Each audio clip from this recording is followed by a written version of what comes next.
Hello, what's going on out there? It is Doug Cunnington and Happy New Year.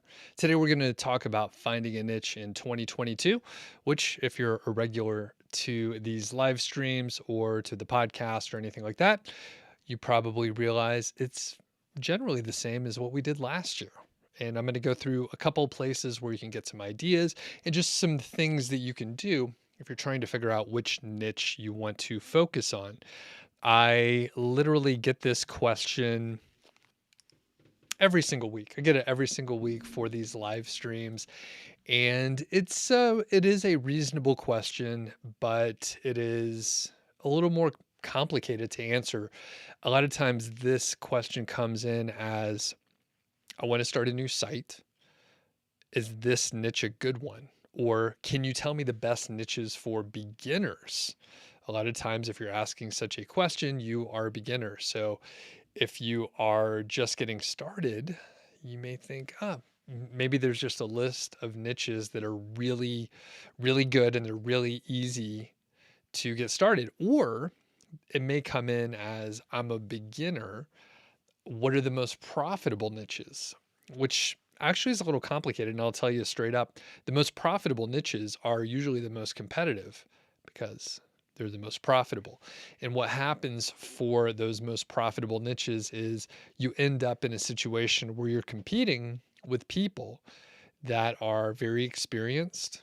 They maybe have a lot of capital to invest and more resources than a beginner. They typically have identified a niche that is really profitable, and then they've developed the skills to go compete in a place where there's more money to be made. And because there's more money to be made, there's more money being spent on it. David is in the chat. What's going on? He's one of our kind moderators. Thanks for helping out. And I will field some questions as we go along. And I know it takes a few minutes for people to hop on here. Many people, most people will end up watching the replay later, which is really cool. And I appreciate you watching the replays. I know you can watch it at a faster speed, which is helpful. And we got Matt Giovanisi from Money Lab on as well. So as I mentioned before, I'll show you a couple of things you can do to get some ideas for niches and kind of some exercises and things to think about. And like I mentioned before, sometimes, going for the most profitable area is not the best idea. I typically don't aim for the most profitable area. And further, if you aim for one of these profitable areas, maybe it's in financial services, or maybe it's in the health area, which turn out to be a little volatile as far as getting traffic and ranking in Google. And they are classified as your money or your life. And you have to have a lot of expertise or a lot of trust online and authority to be able to, get traffic in those areas. So I see we have Zach on too. What's going on in IT skills? Very nice. Very nice. Okay. So before I get into the meat of it, and I'll share my screen in a second, shout out to Ezoic and their Leap product, which helps your site load faster. There are links for the sponsors, which you should definitely check out. And I want to let everyone know that Ezoic has their publisher award ceremony on January 18th and 19th. You can sign up to attend. There were people from the audience that potentially will be recognized and win awards and stuff like that. So it's kind of cool. You could check it out. There's a link there. You can also look at Odys Global, and that's a source for aged and premium domains out there. I have a featured domain that I pre-recorded earlier, so that'll give me a little break once my voice starts to crack. So I'll play that in a bit. And the age domains and the premium domains often will help you shortcut the sandbox. So that's why we talk about them here. All right. And we have Tayyab as well. All right, so let's get into it. I'm going to pop over and share my screen in just a minute. But number one, the thing I want to emphasize a lot is There's no perfect niche. There's not one that's going to be really profitable and really easy to compete in with a lot of keywords that are great for beginners. It's one of those, it may be a triangle or some sort of trapezoid shape, but you may have seen these graphs where there's different areas, and it may be number of keywords, profitability, competition, ease for beginners. There's a few factors you may look at. And if it's really profitable, it will be more competitive. If it's really low competition, it might be great for beginners, but it may not have as much profitability. So you have to look at these, and everything's a trade off. There's no free rides. The biggest thing I want to emphasize is it will probably be best to choose a niche that you have interest in. You don't have to be an expert, you don't have to be passionate necessarily, but you just have to want to learn more about it. And that applies whether you are going to be doing the writing yourself or if you're going to hire writers to do it for you.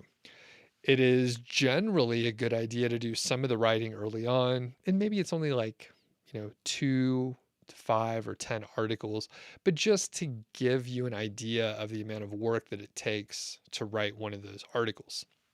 If you pick something that you're not interested in and you don't know much about and you don't really care about it, it could be really difficult to do the research and write something. But further, you may not understand the niche or the community, so it'll be harder for you to identify good keywords in general. Now, one of the other keys is identifying a niche where you hopefully have multiple monetization methods. If you're looking at Amazon affiliate, which is one of the easiest ways to get started, there's so many products. There's a really easy affiliate program to sign up for. You're generally accepted right away. And then once you make 3 sales in roughly 6 months or so, they will, and that's separate orders, by the way, they'll come and audit your site and make sure you're not violating any of the operating agreement rules. So it's just really easy to get started in one of those areas or on Amazon because they have so many so many different niches that you can sell products from. The other part is informational topics, right? So informational topics you'll be able to monetize with a display ad. So that could be AdSense, it could be Ezoic, there's Mediavine, there's other I can even think there's hundreds of them. Basically, there's a ton of different ways you can monetize with ads, and Ezoic is one of the sponsors, and that's why I mentioned them here. The other piece here is there are other affiliate programs outside of Amazon. And even if there's not like a public facing affiliate program, usually if you're selling a product, you can contact the company and figure out some agreement. It might be an invite only situation. It could be something where they don't have an affiliate program, but you encourage them to do it and they figure out how to make it work. It's a relatively simple thing to do. If they're selling things online, it should be just a simple technical problem to solve. Not a big deal. The other big area that people often ignore is software products and other digital products, which might be courses, for example. So if you don't think that anything exists in your niche or you're not sure where to find it, one great way to figure out other affiliate programs or other software products, just go to a site that's established and see what they are promoting. So it might be harder to find depending on the niche. There might not be as many courses or as many software products, but there's usually some app for people's phones. If it happens to be something more, I guess, like tech related, like IT skills mentions a IT area. So maybe you can recommend software that's fairly expensive to purchase. Maybe there's a lifetime commission paid out for an annual fee, that sort of thing. So if you are unsure about courses, you can go look around and basically there's course marketplaces now. So you can go to like Udemy, or I can't think of any other names, but there's a bunch of them out there, and you can see if there's courses or not in the topic area. And generally, if people are trying to do something, whether it's, I'll just make up stuff, it's like knitting or astrophotography or vlogging, like there's people trying to understand how to do it. Some of them are more complicated. Some of them have really expensive equipment involved in them. So you can see how it fits together really well. Like astrophotography, you have to have a camera. You have to have probably a lens that can do that kind of photography. And there's a lot of different ways you can slice it. There's a lot of how-tos, there's a lot of products you can review, plus the digital products that you can use as well. And astrophotography is a great one because you do have the hardware, the actual physical cameras that you have to use, but you also have to potentially do some photo editing, which could be fairly expensive, could be sophisticated software to use. And Matt chimes in from Money Lab and says you recommend ConvertKit and you make $350 a month, easiest money you ever made. So that's a great example of one of these sort of perpetually paying out situations. And sometimes you see that in other SaaS products. All right, and Jason's on. Happy New Year as well. We have a couple questions popping in, and I'll hit those as we go along, and then I'll share my screen. If I'm in the middle of something, I will get to your question later towards the end. So IT Skills says, I have a blog, website, and technology. My RPM is $10 US. Is it good or bad? So I would recommend you go over to Ezoic, and they have some information about, actually, I think if you follow the link in my description there, there's a link about niches, and there could be some information about that. So I think, I'm not an expert in the ad space, but I think $10 is a little bit low, but I'm not an expert in the ad space in general. I'm more on the affiliate side generally. And I don't have an IT website. All right, so let's share our screen here. And one area that I usually start off in, and it is because I do have a background in Amazon affiliate marketing, we have so many different products and niches. And as I mentioned before, I would just aim for something that you're interested in.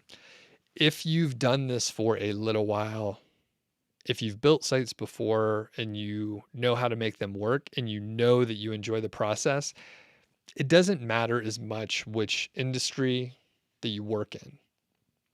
I have a friend who I've worked, actually, I think I can mention, I'm not saying anything like super like intel under the radar or anything. So I have a friend named Rob. I worked with him on a website. I've known him for several years, and we sold a site together.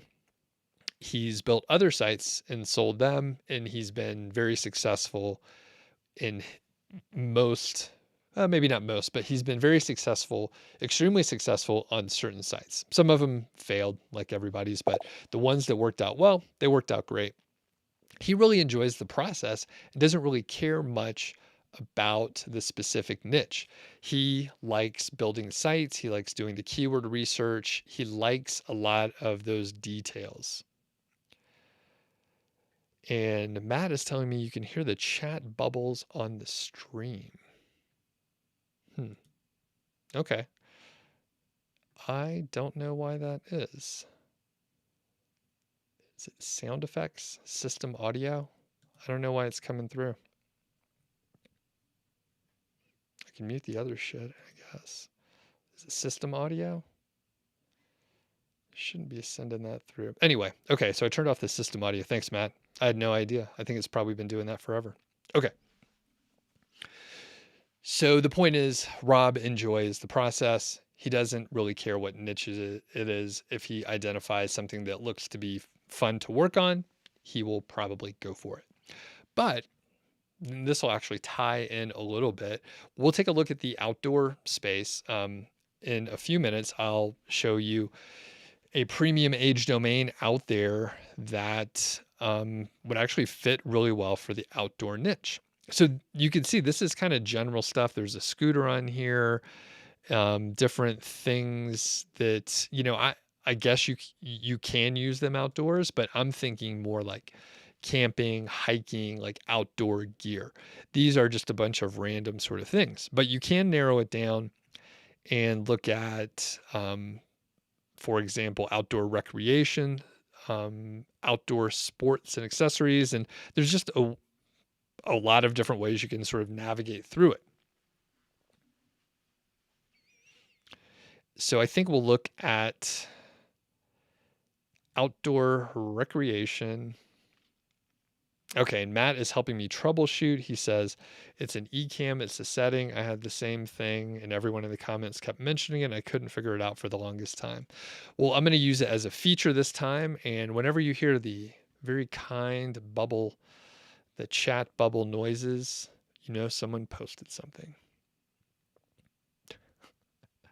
It's funny that they would do that by default, because I surely didn't change it to that.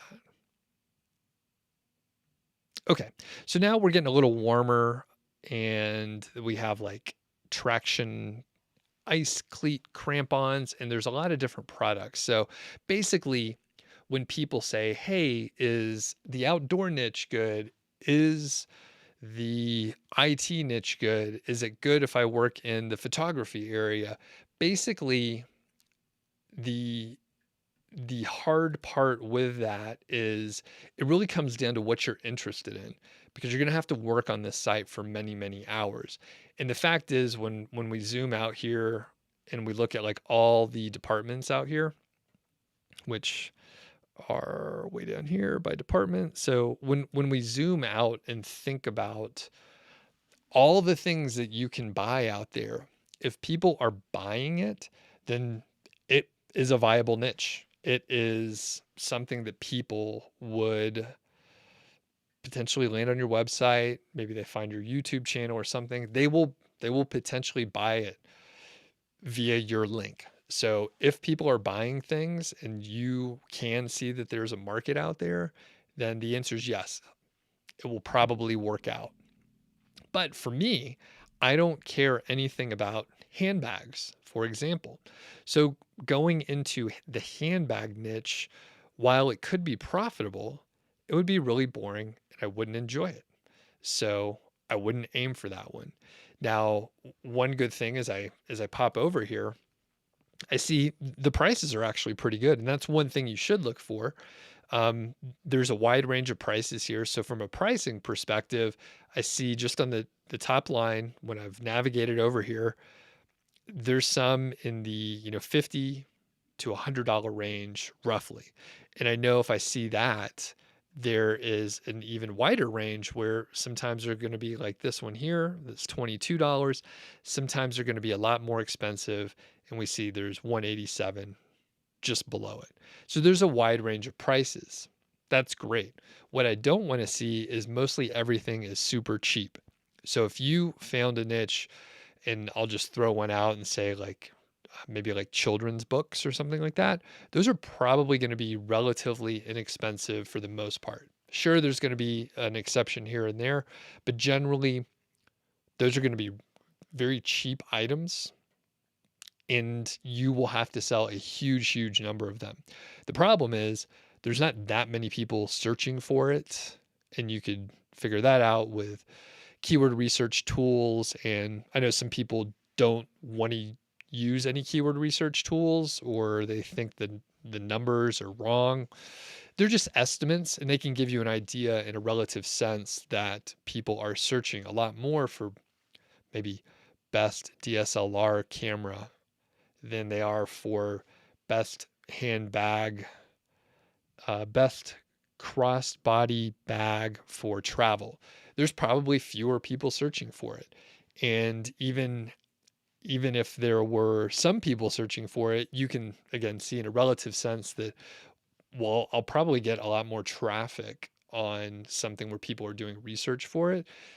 The thing is, I suspect as a non-handbag purchaser, I suspect people usually just pop over and browse on Amazon. They don't need to see a review about, a specific handbag. I don't buy handbags. That's just my intuition there.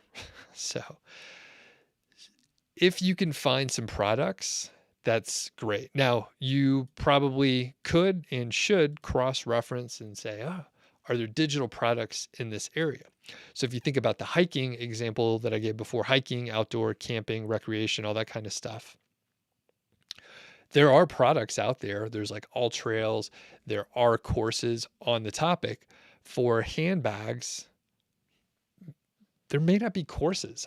There may not be apps to help you manage your handbags. So you can see sometimes like it may be a viable niche when you look at the amount of competition, right? You may identify, hey, there's not very many handbag review websites and the price is pretty good. There's a handful of keywords. Maybe there's not much competition, but you're kind of painting yourself in a corner and it's not that great of a niche. When you look further, you realize there's not that many informational topics around handbags. And then you also see that there's not many digital products about handbags. I can't think how there would be. Maybe there is, but I just can't think why someone would take a course on handbags unless it was like how to make them. That could be interesting. So when you look at it that way, you realize sometimes it's a bit of a dead end, even if some of the evidence shows that maybe it's a low competition niche with a handful of keywords and some products that are in the right price range. You couldn't monetize as well as another niche where you do have digital products available. And again, I can't think of any informational topics around handbags. So that's just a random example that I've talked my way into just through browsing over here on Amazon. So another place to just like get some ideas is, well, yourself and brainstorming. So I would think about things that you're interested in, hobbies that you currently have, that you had in the past, maybe someone in your family or in your, friend network is really passionate about something and you're like, oh, well, that person goes to actually my wife curls, and that is the ice winter Canadian sport where you slide stones. And there's a whole counterculture around curling. Or Matt in the audience here, he's big into home brewing as I. And basically there's all these products and a full community around these different things. Now, with curling, there's a handful of products out there. I'm not sure if there are enough products to like build a whole um, like affiliate site around, but there's surely enough informational topics, and it would probably be, I bet there's a lot of YouTube channels. I mean, it's people are really into it. Whatever you could think of, people are really into it. So if you brainstorm and just make a list of things you're interested in, things that your friends are interested in, that you may be able to at least, like I said, have a desire to learn more about, that could be a great way to find a niche. And then you could cross reference over on Amazon. Even if you don't want to primarily monetize with Amazon, it's a great place to start. And the fact is, the volume is so high, you may as well still monetize with Amazon. If you are hitting a dead end, especially with the brainstorming, you can hop over to a place like Quora, which I don't know what's going to show up over here. I haven't looked at it in a while. So you can see what I've signed up for. We got beer, email marketing, guest blogging, bloggers, blogging, blah, blah, blah, lean startups, writing. I literally never look over here. But this could be a place where you just identify sort of topic areas. routines and habit hacking, weird science, crypto, Bitcoin, a lot of crypto, self-improvement. So you can just hop over here and see what people are talking about. Reddit would be another great place to look. There's a lot of discussion going on over there and over here on Quora, and actually many other places. I don't really spend time in communities or anything like that, but you can get some ideas out there. And let's see. And they found some spaces for me. So I don't even know what this pop-up is. We have this website promotion and get traffic. There's only 10 followers. Why would they promote that to me? That's kind of dumb. So anyway, the point is you could browse around and just see what's going on. There's obviously ads and weird creepy stuff. Is this just clickbait? What is going on here? So anyway, you can get ideas there. Another great place is to hop over to Niche Site Project. I have some example sites here, and you could get ideas just from the other sites that are out there. Some of these are very specific, and we'll just take a look at the contents here. Some of them are sort of smaller and they're about a specific topic area. So we have like roasty coffee, car seat answers, and luxury shave. There's a couple shaver sites, Swim University, best roof box. So some of these are really specific about a product area, and others are bigger and they may have a lot more scope. And some of them are in a specific area still. So Dog Food Advisor, but it's a very large site. Baby Gear Lab, Outdoor Gear Lab. Those are focused in specific areas. But once you start looking at a few of these others, like the Wire Cutter and Best Reviews, Gear Lab or Gear Patrol, stuff like that, you end up seeing a ton of other niches and specific things on the site. So it's a great way just to brainstorm. And another question that I get pretty often in these live streams is, should I go for a quote micro niche site, which I hate the term, but for some reason it has continued to be a term that people use. So now I'm using it, so more people will use it. And in fact, the post that I just showed you, the Amazon affiliate example sites, I use micro niche in there because this term has just propagated. I think it was more popular maybe in like 2007 or 8. And I think generally people are just like, I want to start something very small. And I think that's a mistake. You should not paint yourself in a corner. And actually, I'll call out Alex Cooper, WP Eagle. He did Best Roof Box, and he shared so much information about it. He eventually sold it. His overall profit was something like $79,000 or so, I think, over the couple years. But basically, you've painted yourself in a corner. You could really only cover like roof boxes or vehicle storage solutions. If it was travel related, and sure, you could wedge some other topics in there, but it's so narrowly focused that you can't expand as much.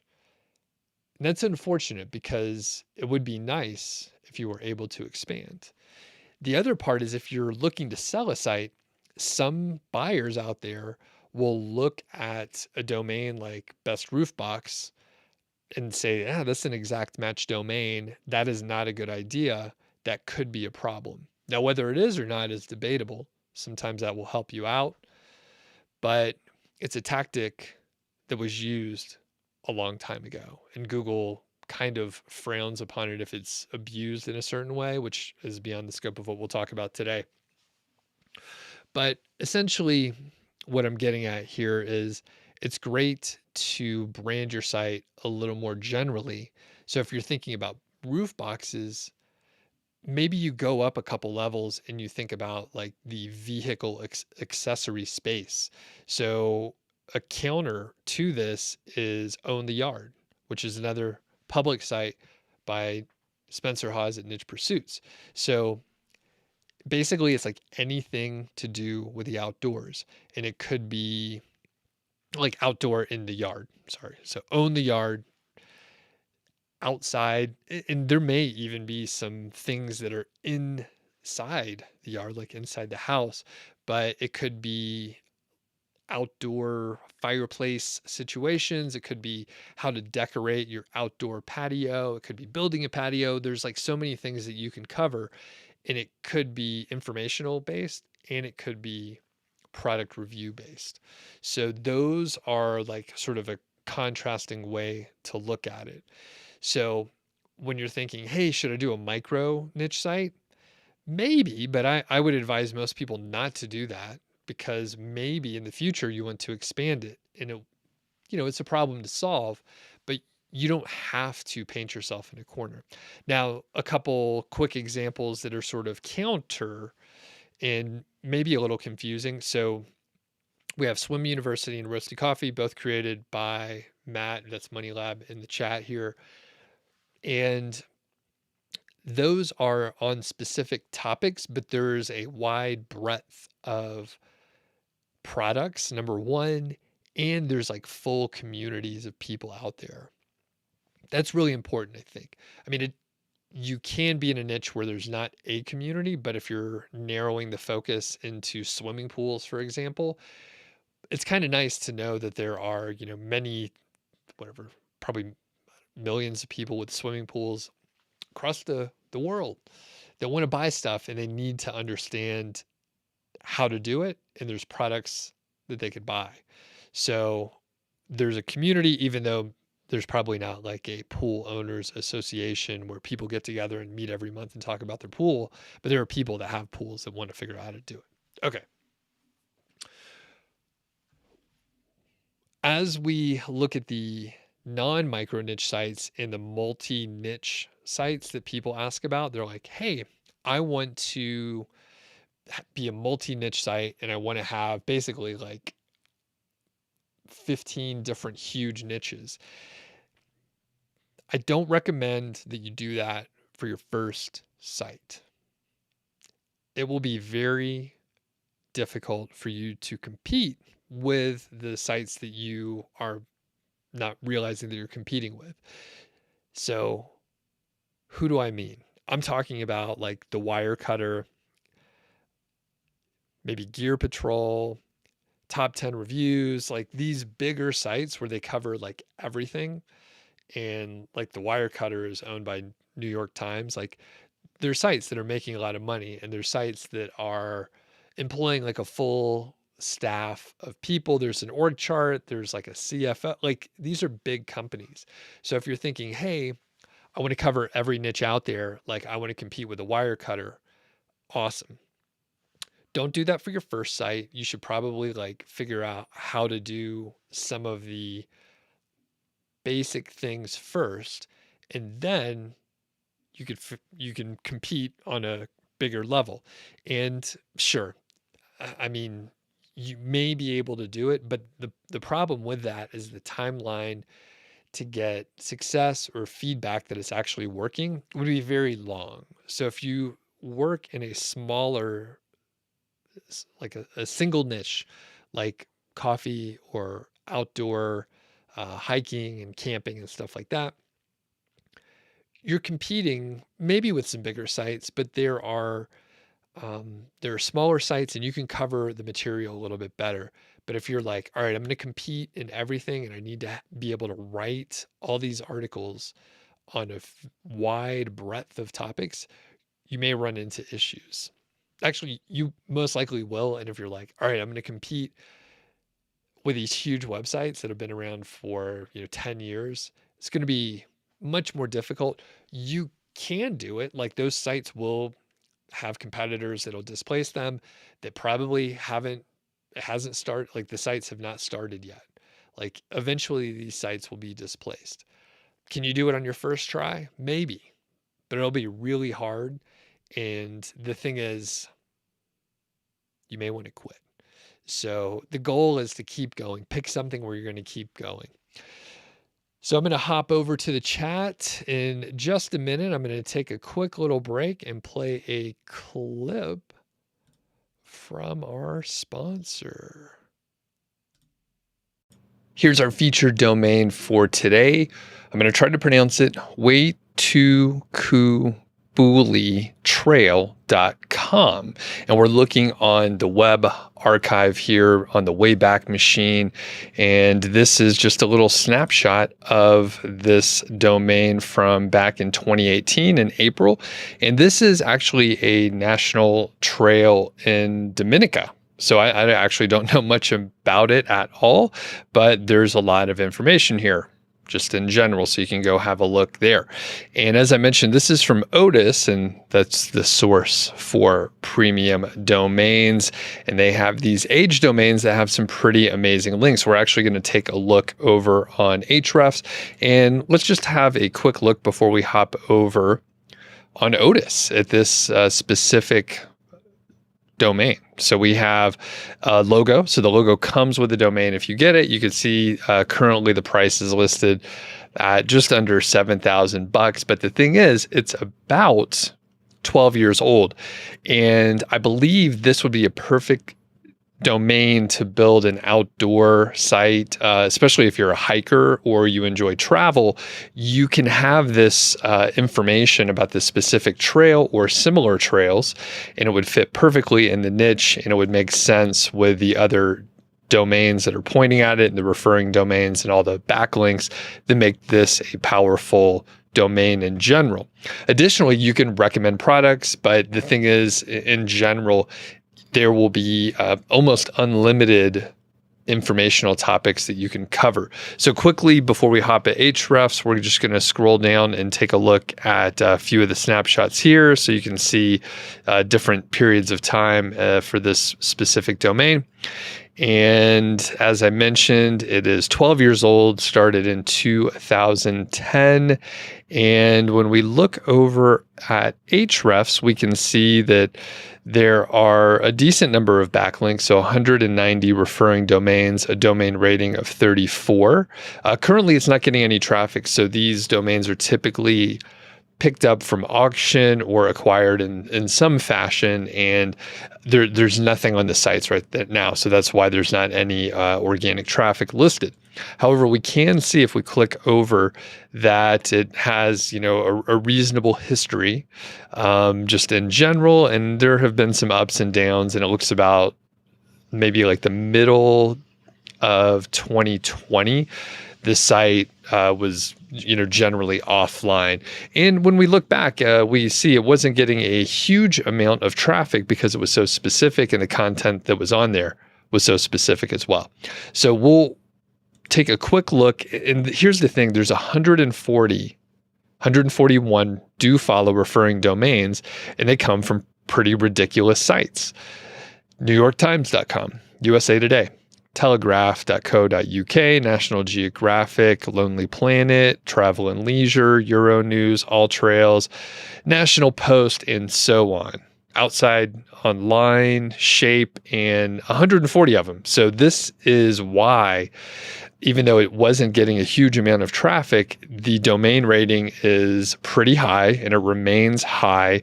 So this is a fantastic domain for any outdoor niche, anything related to hiking, trails, anything where you can cover like outdoor recreation. This would fit pretty well. Many, many products. There's digital products that you can promote as well, like apps for your phone, perhaps. There are probably different courses and stuff actually, I know for a fact there are courses on outdoor skills, whether it's survival or hiking or backpacking or, ultralight solo backcountry camping, right? There's anything, however specific you want, you could probably find a course on it. So this would be perfect for that sort of thing. And if you want to join Odys using my affiliate link, you can get $100 in your account. And if you purchase anything, I get a commission, which I greatly appreciate. So follow the link to check out this specific domain. And if you want to look at other domains over at Odys, there is a very nice filtering and searching mechanism. So whatever your niche is, you'll be able to find it. All right, so thanks to Odys. And if you're unfamiliar with like the age domain concept, basically these are sites that have been around in the past, and for whatever reason, the webmaster didn't move forward with them.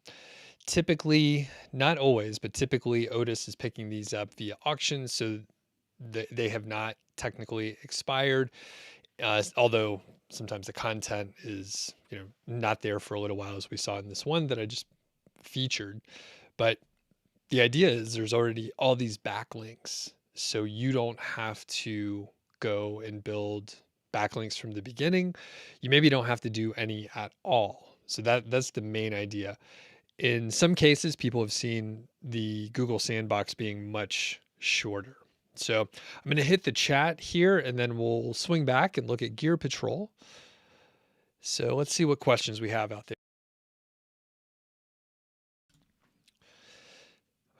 All right.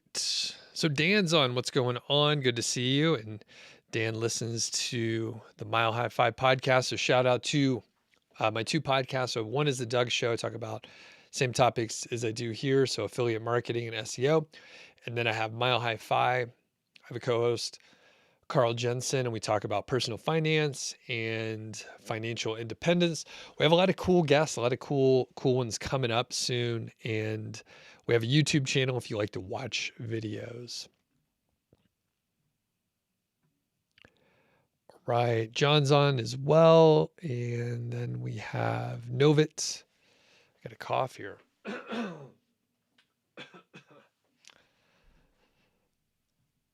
All right. Michael asks about a theme, and it looks like people already pointed you towards Carbonate, and Matt is the creator over at Money Lab. So you can check that out. And Matt just updated it. So my major issue with Carbonate in the past was it was all like if you wanted to change anything, you had to touch the code. It was very much a developer's kind of theme.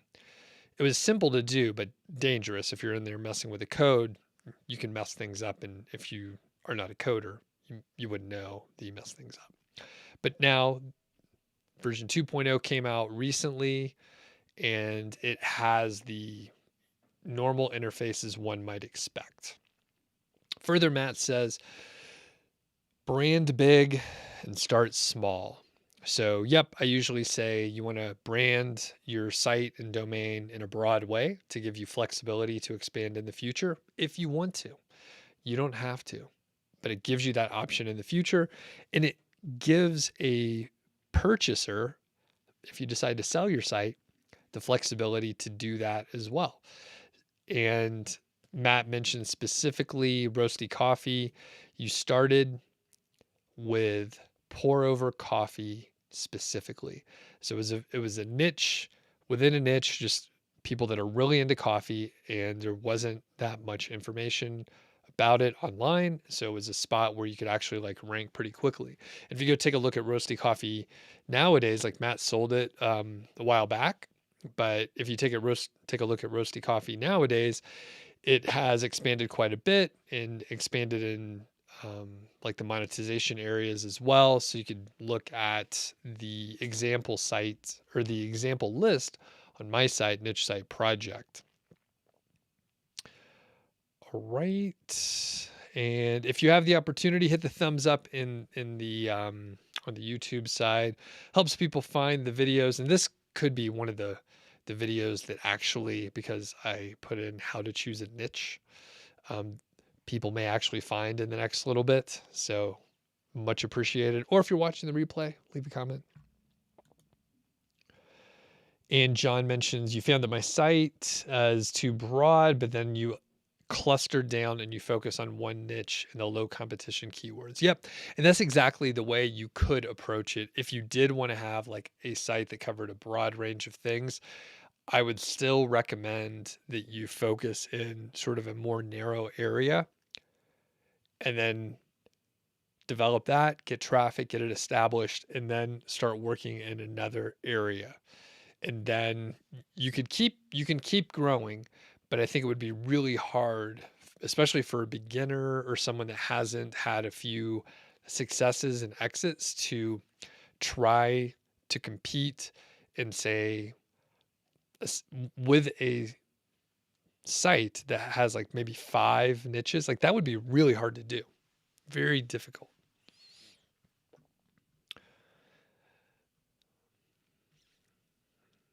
All right. What other questions do we have here?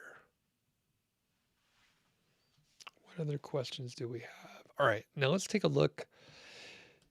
Just browsing on another site. So Gear Patrol, this is another one that I feature on the list, and I do have a couple teardowns on the YouTube channel if you want to check those out. I haven't gone through the full list of 18, but I plan on going through and adding more. And Ice says, boring. Well, what question do you have? It's free. Is there something we can help you with? I would love to answer your question. What do you have? And we can go on and on. So we're looking for just different ideas. So Gear Patrol has a lot of, just it is one of the huge sites out there. And if we scroll through, like you'll see just on their trending now page, some places that you can get an idea. So product news to kick off the week. So there could be, I see watches there initially, 4 fitness myths and how to spend time staring at your phone. And then we have Chilium pipes. One hit wonders are perfect for seshing alone. And then we have winter and snow tires. We have fashion and another watch and Rolex things. And then we have like deals. So basically, just on the front page here, it gives you at least 8 jumping off points. Some of them are going to be no-goes, but some may give you some ideas. And they range from, essentially productivity to specific products to fashion to what looked to be roundup. So if we look at this today in gear, it's product news. So that could be something sort of completely different here. And let's see. We'll just go ahead.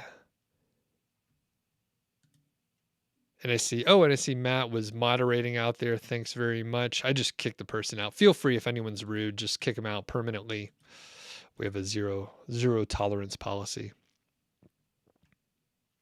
So as we scroll down, and again, this is just if you hit a dead end brainstorming, like this could be a great way to just make you think outside of products that you normally would think about.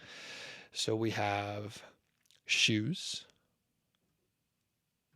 We have a rollerboard, so luggage. We have headphones, a jacket, another, I guess I was going to say it's a jacket and a hat, but really it's the watch, the G-Shock, the Casio watch. Okay, so it gives you a handful of ideas just in general. And in each one of those cases, like you would identify the product, but as we've talked about, like you probably would want to brand yourself a little bit higher up in the hierarchy, just in general, so that you're a few levels up, and it gives you an area to expand. Now that said, you could have a site like just on watches, like that would be completely legit. I bet there's several podcasts about like high end sort of collector type watches, but you could have a full site just on that. And I mean, I'm not into watches at all, but I am certain there's like a full community around that, maybe handmade watches and just exclusive sort of things like that. Another area here, so best deals. And this is more, like I said, more kind of roundup. But again, it can give you a bit of an idea. Like most these on the top row here are sort of fitness related. We have the dumbbells, we have shoes, we have an Apple Watch, which is technology, but I mean, I mostly use my watch for more on the fitness side. We had some outdoor stuff with the multi-tool here and maybe some of the jackets. But again, just some ideas to jump off from. So encourage you to take a look over at the list I have at Niche Site Project. And another plug, I am doing a email mini course this week. So it is 3-part. I actually sent out the first email yesterday, so you've missed that, but you can still sign up and get the email for tomorrow and Friday. I don't want to let the cat out of the bag here, but I do summarize some of the topics that I covered. So if you were to sign up today or anytime before Friday, you would be able to sort of catch up and get an idea of what we covered. It wouldn't have the full narrative, but it gives you an idea. All right. So, Derek, Happy New Year. Good to have you on. And then Matt mentions that he built Roasty Coffee and then sold it, and it's it's changed since you owned it, but it's pretty close. Yeah. And if you want to read about that, which was a few years ago, but yeah, you can get an idea like what was going on. All right, Diana says, you mentioned using the KGR to narrow down a long list of potential niches in an early interview with Christy. Do I still recommend it? Can I explain the strategy further? Sure. So, number one, Diana, I say a lot of stuff. I have a lot of videos and do a lot of podcasts. So I don't remember exactly what I said. So hopefully I will cover what you are thinking about. If you have a few niches out there, and let's say they're equal in a couple ways, which is kind of impossible, but let's say you have identified things that you're interested in. The price of the products is relatively comparable, and there are digital products available like courses and apps and software.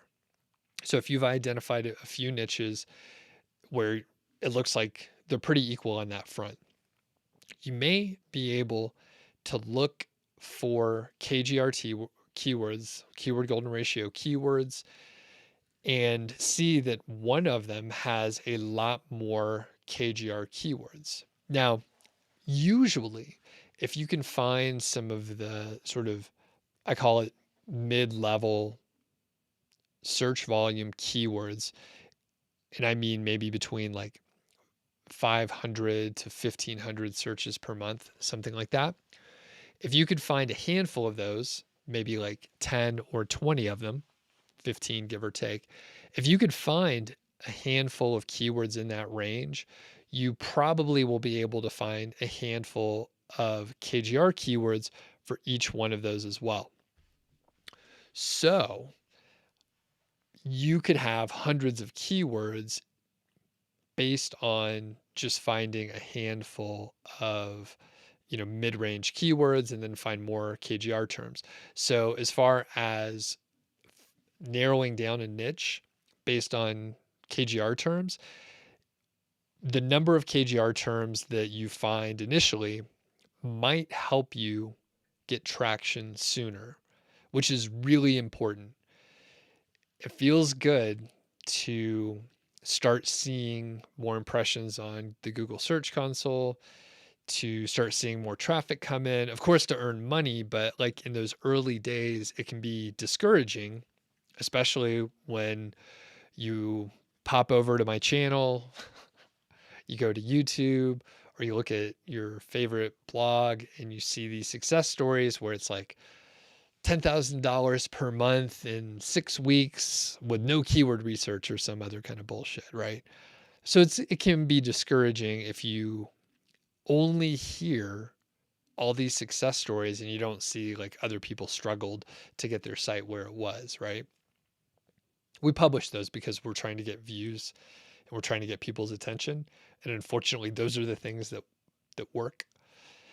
But the fact is, it's really good to get the traction early.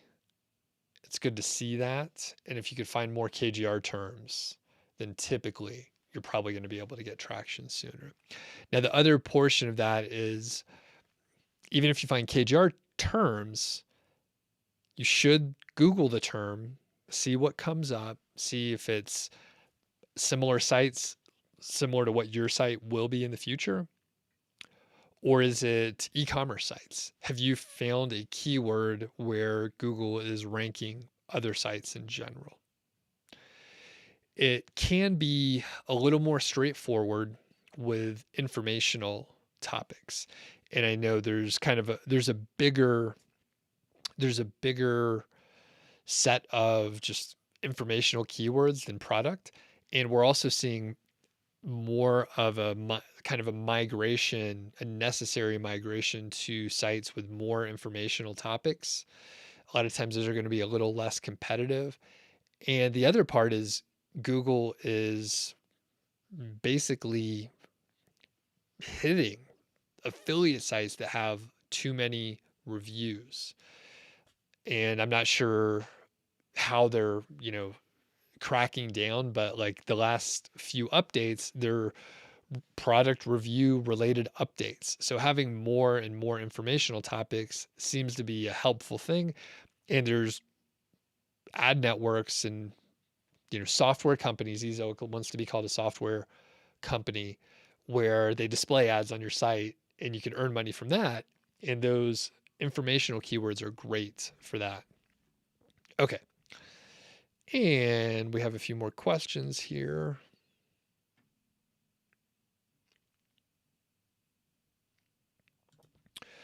So Kenny asked about WordPress themes, which, fun enough. We already covered that. It's sort of inevitable to have repeat questions on the live stream. So Carbonate's good, Popcorn's good over there with WP Eagle and the crew.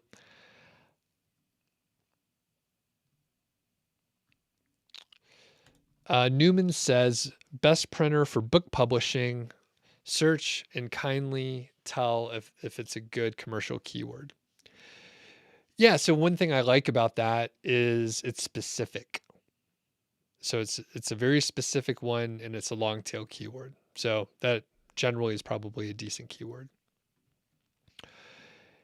And as we go through, blah, blah, blah. And Newman is saying, can it be ranked? So some of the questions, and I'm like a robot. I'm just literal. So you say, is it a good keyword? And Dan mentions, what do you mean by good? Is it profitable? Is it the least competitive? And Newman says, can it be ranked? Well, fuck, anything could be ranked, right? Like, what do you actually mean? Can you rank it? I don't know.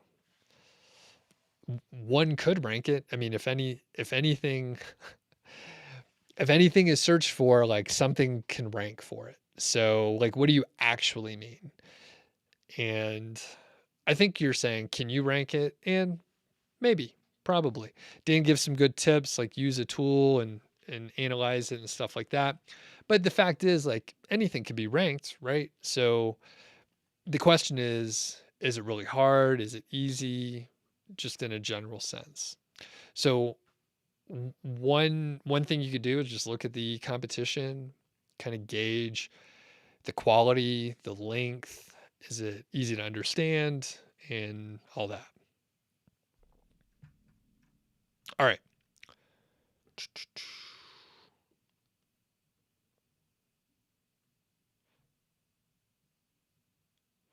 So, and John says, did I miss something? John says, write like a demon on crack 200 is my goal. What? What does that mean, John? I see a path, but unfortunately you need to write faster and more content. My AI articles are not winners, all the ones I write myself. Advice on AI.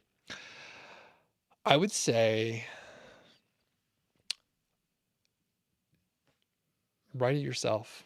Just there's a lot of AI is sexy. I have not done this review yet. I haven't played with any of the AI stuff. I'm not sure how many bridges it would burn. I think AI would potentially work on a long enough timeline. And the problem is if all this could be automated, you're we're like racing to the bottom because someone will be able to come in and pay more, or maybe develop their own tools. And actually, let's think about this. No one's talked about this yet. If the AI companies had a very good software product where they were able to write content that could rank, and they own the product, right? They could pump out as much content as possible. They would realize that they could just start their own sites and earn more money by being an affiliate and having content sites. They could earn more from that than charging for it. There was some point when the New York Times realized, oh shit, we have a pretty awesome domain. Why don't we just buy another company that's already established, like the Wirecutter? And then we can earn a ton of money through affiliate referrals. And then we see all these other big sites doing the same thing. Business Insider having reviews on shit they don't know anything about. And my thought is, on the AI tools, don't worry about it. I would not waste my time on them right now. The video idea that I have is just to like pay for a subscription, test the tools, use them how they tell us to use them, and then look at the content. And I have a feeling it's probably not very good. I've only tested them a handful of times and they were kind of shitty. So, and I think I potentially would end up burning bridges. Cause I mean, like the world is a smaller place, than it feels sometimes. And I have a feeling like there's people I know that know the people that run some of the companies. And that would be unfortunate if I like shit all over the product and then met them in person. Now, you can do it in a respectful way, but essentially with the AI tools, people are looking for a shortcut. They're looking for an easy way to do things, and everyone's looking for that way. So just kind of by default, like it's probably not going to work out. And then again, I just thought of that while we were chatting here, that if those products worked really well, if they were able to make more money than the cost of the product, then the AI companies should be spawning up their own content websites. If they could do it at a very low cost, and I mean, once the tool is developed, of course, there's upkeep with software and everything, but once the tool is developed, they'd be better off just pumping out content sites, hiring, buying a company that can run them and then just pump them out. Right? That makes sense, doesn't it? Okay. Justin says, what are my thoughts on Left Hand Brewing? I love Left Hand. It's one of my favorite breweries, super close.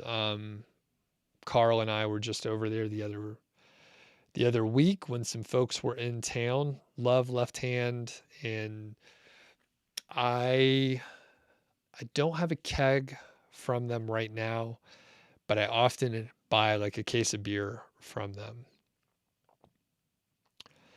All right. And Matt says you just canceled Jarvis. Jarvis was good for writing quick sales copy, but not long technical post. I'm faster at writing than a robot, especially when you know the topic. And Dan says, I tried too many times to make Jarvis work. Oh, Simplified Gardening. What's going on, man? And Dan says it's good at headline generation and short copy. And the thing is, headlines are not, I don't think headlines are very hard to come up with. Of course, it depends on what you're writing about, but there's a couple like really good formats that just tend to work well for the content that I produce. And as far as like short copy, I guess it depends, if there's a specific kind of copy that you're not as strong at, like it may be helpful. And yep, and this is it. So Matt says I got good at writing sales copy. Ironically, the robot helped you, but it got you over your own writer's block. Yep. And I think, yeah, I think that could be helpful if you are getting started. So I had not, I didn't think about it that way, where you could sort of use it as a learning mechanism where you can see what they're coming up with. But essentially, what I did as I was learning to, write sales copy or just blog in general, and it's apparent when I look back at my early writing, I read other people's material and kind of mimicked what they were writing. That is kind of what writers do. I recall an interview with Malcolm Gladwell, and he talked about some of his early writing being really derivative of whoever he was into at the time. And it's like that with music, it's like that with any creative endeavor. You end up trying to consume some type of art or content or material. You end up mimicking it and trying to emulate it in some way, and then hopefully you end up writing your own or creating your own sort of style. And usually, like, that's when, people are like, oh, I found my voice. And it can be hard to do, and it's always sort of developing as you're consuming more stuff. So, okay.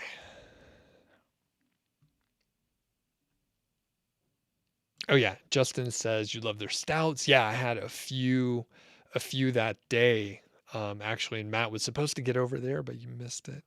You were helping your buddy with the fires. Yeah, the fires were insane around here. So I hope everybody is okay. And sure, yeah, I forget the specific one, John. Um, but okay, and we have Dennis. What's up? Renzo Vet.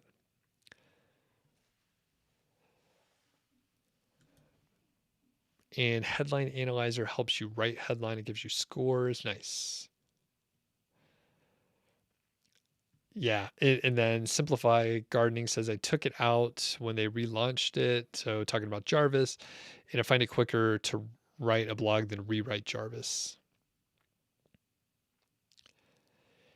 And Justin says, I'm going hard with Jarvis this year. Figured out how to use it well. It means templated H2s plus the concatenate function, concat in Excel. So yeah, and I haven't, I mean, like I said before, I always try to like preface, I've only played with any of the AI tools super briefly, but it was enough for me to see that it wasn't worth my time. I don't like figuring out, I don't like new things. I don't like change. I don't want to learn new tools. And the thing that made me really nervous about Jarvis, and the reason why I haven't tested it further, is it has a very nice affiliate program, very profitable affiliate program. And there was a clear time when I could have started testing it and recommending it, but I wasn't impressed with the output in general, not necessarily with Jarvis, but with AI tools in general. So I wasn't impressed. And I was in a position where I'm like, okay, I can talk about these products, I could do reviews, and I can, you know, recommend them or say, hey, these are all kind of subpar. They're not going to do what you think they're going to do for you. And the other, piece of that is putting out the material where it could be profitable for me. It could be recurring revenue every month, but recommending products that don't work that well. I mean, what does that do for me? Just earns some money and maybe puts people out. Maybe people are buying it that wouldn't normally buy it, but if I recommend it, they would. So I was like, you know what? I'm not going to do it. And essentially, I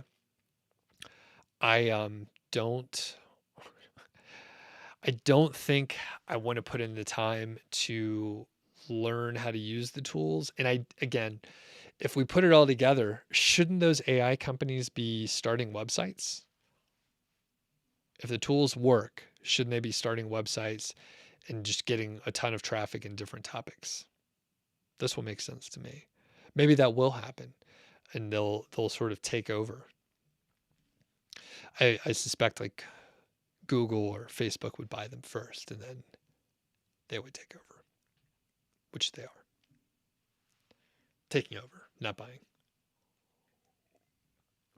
Okay, I think we're going to wrap up here shortly. Michael says, I think content brief tools are more useful than AI.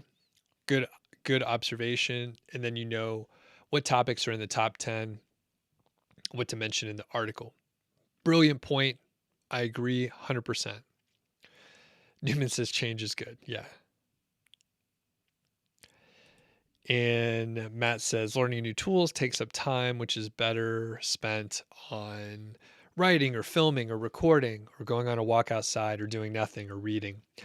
Yesterday, I think I read for probably 2.5 hours. It was nice. I need to read more. It was fiction too. I read way more fiction now than nonfiction.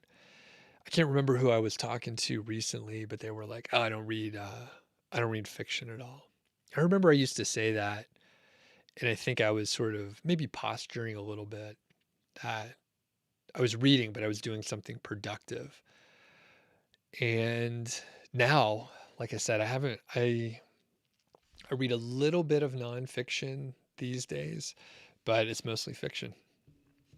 Mostly fiction. I will probably get back and start reading more nonfiction. I do have a bunch you can't see them very well, but there's a bunch of books back there. I should focus back there. Yep, it's on the microphone. There's books back there, I promise. It's mostly beer books, but there's some books that I need to get back around to reading. So I'll probably read more nonfiction. But anyway, Matt, your point is learning new tools. Maybe unless you have a big problem that you're trying to solve, learning the new tools is kind of a waste of time. And case in point, it is hard for Matt and I, right? We have our YouTube channels, and sometimes creating content around a new tool or a tool that we don't use yet can be very valuable for the viewers or on our blogs if we're doing a tutorial or something. But if we're not solving our own problem, then it's just creating the content for the content's sake. And there's some balance we have to have, because if I don't have a problem or if I've already solved it, I'm not super interested in trying to resolve it. And quick example, this happened a lot in the corporate world. Andy, what's up? We're wrapping up here, but good to have you on.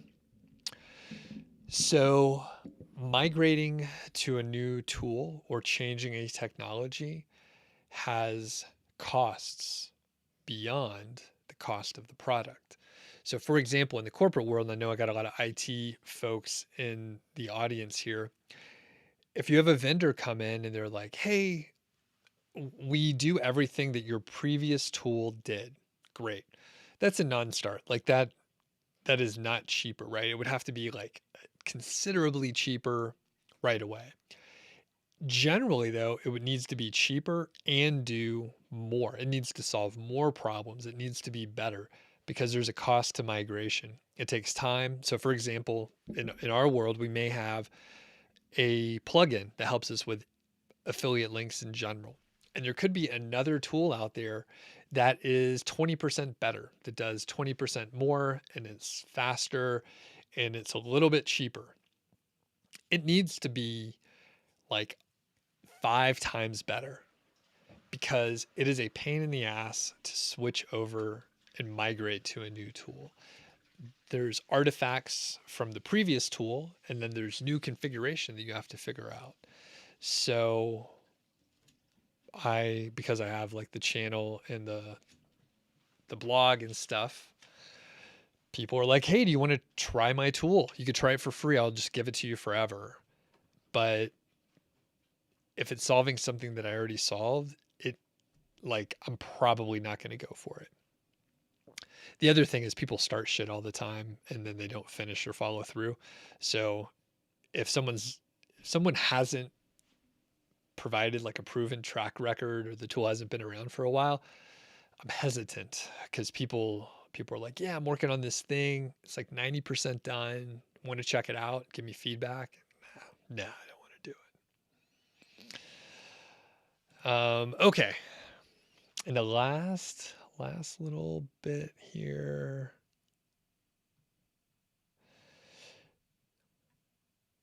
Okay.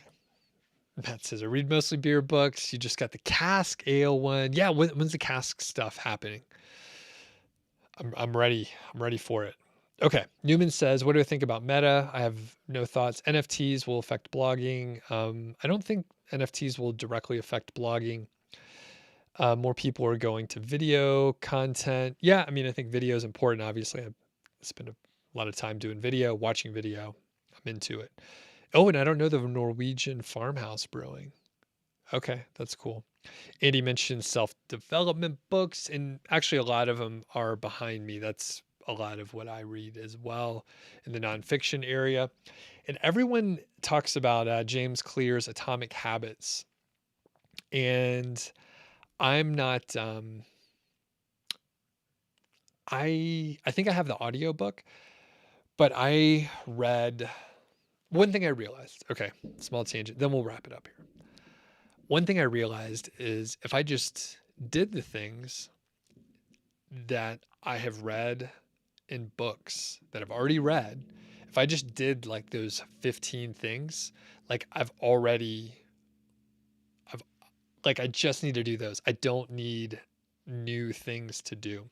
So I really like the Charles Duhigg book, Power of Habit, which came out like several years ago.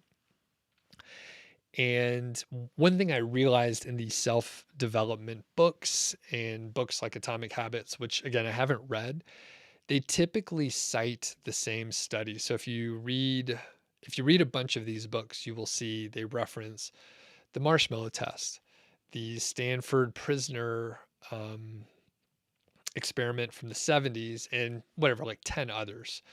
They reference all the same source material and they put their own spin on it. You know, there's a different way to approach it. There's different stories to connect to the studies that were done in an academic setting. So after I read a bunch of them, I realized, oh, they're just referencing the same things over and over again. And people seem to love Atomic Habits. I'm pretty sure it's already been covered in other books, and there's not really anything like remarkably notable. I haven't read it, so don't listen to me. I did get the audiobook because everyone seemed to really get excited about it, but I'm pretty sure we've already read that book.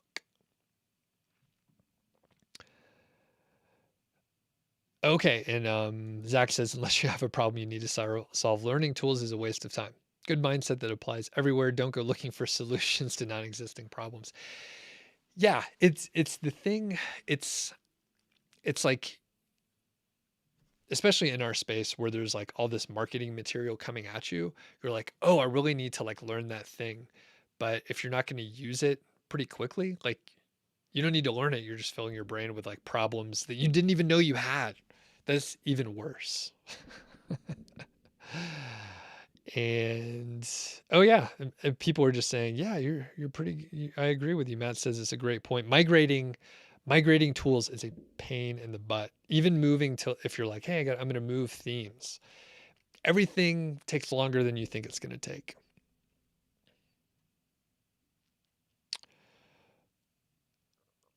All right, Laughing Hyena. All right, I'll get to the end, and then we'll finish up here. Okay, Laughing Hyena says, what do I think about a niche around a product or two in the category of consumer electronics? Because people think consumer electronics is saturated. I think that's fine. I would say which people, think it's saturated. Are they talking about specific niches within consumer electronics, or this is your specific area? If you be careful what people you listen to. Okay. The cask is coming soon. All right, cool. Matt's giving me all the tips on books. Okay. Matt also says James Clear is like Malcolm Gladwell, just talking stories and connecting dots. And Atomic Habits is more digestible. It's very easy to read. Cool.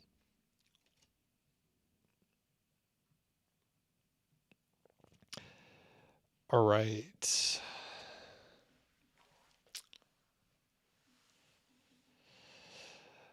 Very good. And final question here we have Hasnain says, I want to start a niche site about crypto. I need your suggestion and guidance. What suggestion and guidance are you looking for? That is a very broad question. The guidance is get started. Start as soon as possible. Work hard on it. It'll be much harder than you think. And if you have a more specific question, that would be great. As we're wrapping it up, thank you to everyone that hit the thumbs up. I see we have 28 of them. So that's really cool. Like during the live sesh here. And for the people that watch the replay, hit the thumbs up. I'm sure we'll see it go up quite a bit. Thanks to the people that do watch the replay. Please subscribe to the channel if you haven't. You probably are, though. And check out our sponsors. We have Odys Global, your source for aged premium domains. There's a link in the description. I'm an affiliate, but that means you can get $100 in your account if you follow the link and you join using it. And we have Ezoic as well. So Ezoic has their Leap product. It'll help you get green and core web vitals. Definitely check that out. And do sign up for my email list at Niche Site Project. And Niche Site Project, there's a link in the description. Oh, we have 31 thumbs up. Thank you. Thank you, Justin. And Andy says, what do I think about the mindfulness niche? I think that's probably a very good one. I would want to do some competition analysis, but I think you probably have a huge range of informational topics that you could approach.